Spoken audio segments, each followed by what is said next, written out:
प्रधानमंत्री नरेंद्र मोदी ने दिल्ली कैंट के आर्मी परेड ग्राउंड में एनसीसी कैडेट्स द्वारा परेड और उनके द्वारा निकाली गई झांकियों को देखा।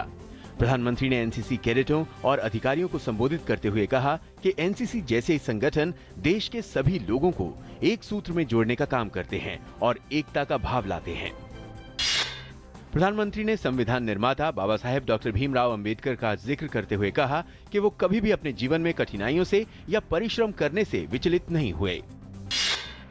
राष्ट्रपति प्रणब मुखर्जी ने लगातार बाधित होती संसद की कार्रवाई पर चिंता व्यक्त करते हुए कहा कि संसद में बहस और चर्चा के बाद निर्णय होता है और यहाँ हंगामे को स्वीकार नहीं किया जा सकता।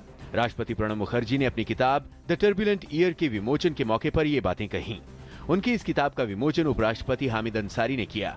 इस मौके पर भाजपा के वरिष्ठ नेता लालकृष्ण आडवाणी, करण सिंह सहित अन्य गणमान्य लोग उपस्थित थे। स्मार्ट सिटी की चयन प्रक्रिया पूरी हो गई है। इनमें से 20 शहरों को कैबिनेट ने तय किया है। पहले स्मार्ट सिटी में रैंकिंग में अव्वल स्थान पर रहा है ओडिशा का भुवनेश्वर और 20वें स्थान पर मध्य प्रदेश की राजधानी भोपाल। शहरी विकास मंत्री वेंकैया नायडू ने कहा कि पहले फेज में 20 और अगले 2 साल में 40 और शहरों को स्मार्ट सिटी के तौर पर विकसित किया जाएगा। चुने गए शहरों को अगले 3 साल तक 100 करोड़ रुपए दिए जाएंगे। इलाहाबाद हाईकोर्ट के पूर्व न्यायाधीश वीरेंद्र सिंह को उत्तर प्रदेश का लोकायुक्त नियुक्त करने का अपना फैसला सुप्रीम कोर्ट ने वापस ले लिया है। इलाहाबाद हाईकोर्ट के पूर्व जज संजय मिश्रा को उत्तर प्रदेश का नया लोकायुक्त नियुक्त किया गया है। सुप्रीम कोर्ट ने पूर्व न्यायाधीश वीरेंद्र सिंह को उत्तर प्रदेश का लोकायुक्त नियुक्त करने का आदेश वापस लेने के लिए दायर याचिका पर 20 जनवरी को सुनवाई पूरी कर ली थी। राज्य मार्ग परियोजनाओं से संबंधित विषय पर चर्चा के लिए केंद्रीय सड़क परिवहन एवं राजमार्ग मंत्री नितिन गडकरी और वित्त मंत्री अरुण जेटली ने प्रमुख बैंकों के प्रतिनिधियों और इससे जुड़े लोगों के साथ बैठक की। बैठक का मकसद राष्ट्रीय राजमार्ग के निर्माण को गति प्रदान करना है। सुप्रीम कोर्ट ने हजीरा पोर्ट के विस्तार के लिए दिए गए एनवायरमेंट क्लियरेंस को रद्द करने के मामले में पर्यावरण और वन मंत्रालय को नोटिस जारी किया है। इससे पहले नेशनल ग्रीन ट्रिब्यूनल ने अदानी हजीरा पोर्ट और उसकी सहयोगी कंपनी हजीरा इंफ्रास्ट्रक्चर पर 25 करोड़ रुपए का जुर्माना लगाया था। खगोल शास्त्रियों ने सबसे बड़े सौर मंडल को खोज निकाला है, जिसमें के ऐसे बड़े ग्रह हैं जो कि अपने तारे की परिक्रमा करने में 10 लाख साल का समय लगाते हैं। ये सौर मंडल लगभग 10 खरब किलोमीटर की दूरी पर है और इसका परिक्रमा पथ प्लूटो के परिक्रमा पथ से 140 गुना बड़ा है। नया सौर मंडल पिछले बार खोजे गए मंडल से लगभग 3 गुना बड़ा है, जो कि अपने तारे की परिक्रमा करने में 10 लाख साल का समय लगाते हैं। ये सौर मंडल लगभग 10 खरब किलोमीटर की दूरी पर है और इसका परिक्रमा पथ प्लूटो के परिक्रमा पथ से 140 गुना बड़ा है। नया सौर मंडल पिछले बार खोजे गए मंडल से लगभग 3 गुना बड़ा है। अरुणाचल प्रदेश के पूर्व मुख्यमंत्री नबाम तुकी ने राज्य में राष्ट्रपति शासन लगाए जाने के खिलाफ उच्चतम न्यायालय में नई याचिका दायर की है।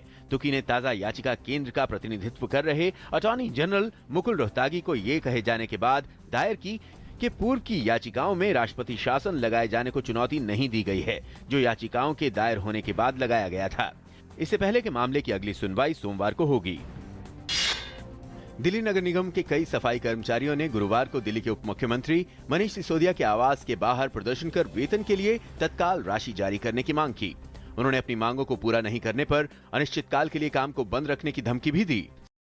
सिसोदिया दफ्तर के गेट पर कूड़ा भी फैलाया। वेतन की मांग कर रहे कर्मचारियों की हड़ताल का आज दूसरा दिन है। इस हड़ताल के चलते दिल्ली की सड़कों पर जगह जगह कूड़ा फैला हुआ है। सफाई कर्मचारियों को पिछले 3 माह से वेतन नहीं मिला है। केरल में सोलर पावर घोटाले में राज्य के मुख्यमंत्री ओमान चांडी की मुश्किलें बढ़ती नजर आ रही हैं।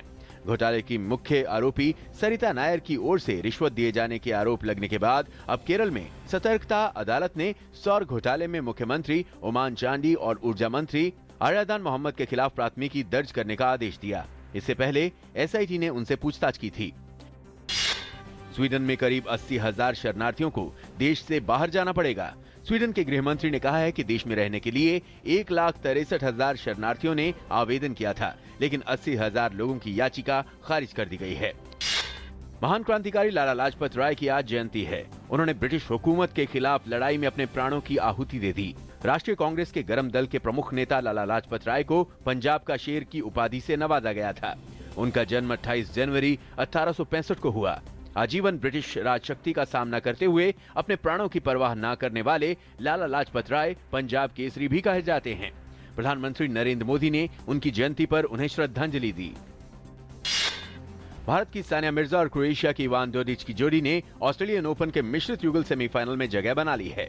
आज खेले गए क्वार्टर फाइनल में सानिया डोडिच ने भारत के लिएंडर पेस और स्विट्जरलैंड की मार्टिना हिंगिस की जोड़ी को 7-6, 6-3 से शिकस्त दी। ऑस्ट्रेलियन ओपन के महिला एकल के फाइनल मुकाबले में अमेरिका की सेरेना विलियम्स का सामना जर्मनी की एंजेलिक कर्बर के साथ होगा। ऑस्ट्रेलियन ओपन के 11वें दिन आज महिला वर्ग की डिफेंडिंग चैंपियन सेरेना विलियम्स ने फाइनल में स्थान बनाने में कामयाबी पाई। सेरेना ने पोलैंड की एग्नियास्का रदवास्का को सेमीफाइनल मुकाबले में 6-0, 6-4 से मात दी।